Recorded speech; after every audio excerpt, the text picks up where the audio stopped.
successfully landed a spacecraft on the moon, but India is the only country that has ever landed near the moon's south pole, and that's significant. Here to explain why this is so significant, we have astrophysicist and author Neil deGrasse Tyson here to break it down for us. Good morning to you, Good morning. Neil. Good morning. So let's put this in perspective here. Why is this landing so close to the moon's south pole so significant? Well, so you may know that the farther away from the equator you go, the lower the sun's arc is in the sky. Okay. Until you're near the poles, the sun just barely ambles above the horizon. Okay. The same is true on the moon. If you go to the South Pole, where there are craters that have rims, the altitude of the sun over the horizon is not high enough to reach the bottom of the crater. So it's literally where the sun don't shine. Okay.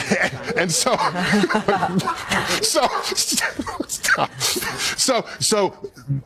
when the moon's hit by asteroids and comets have water. If water lands in those places, they're called cold traps, and the water never goes away. Well, that's the key there, the water. So you're near water, and that's interesting. But what I found surprising is water is something that may actually be able to be transformed into fuel. Yeah, so you can drink water, Yeah. but if you separate the hydrogen and the oxygen, H2O, and bring them back together, it is rocket fuel. And you know what the exhaust is?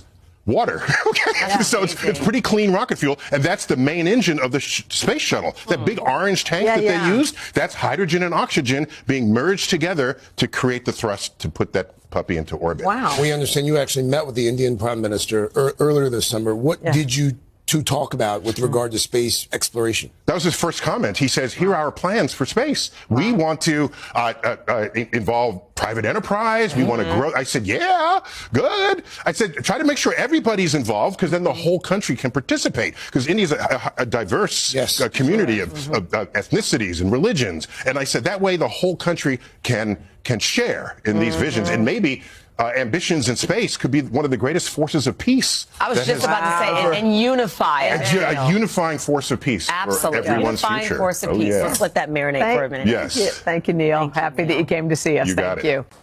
Hey, thanks for watching. Don't miss the Today Show every weekday at 11 a.m. Eastern, 8 Pacific on our streaming channel, Today All Day.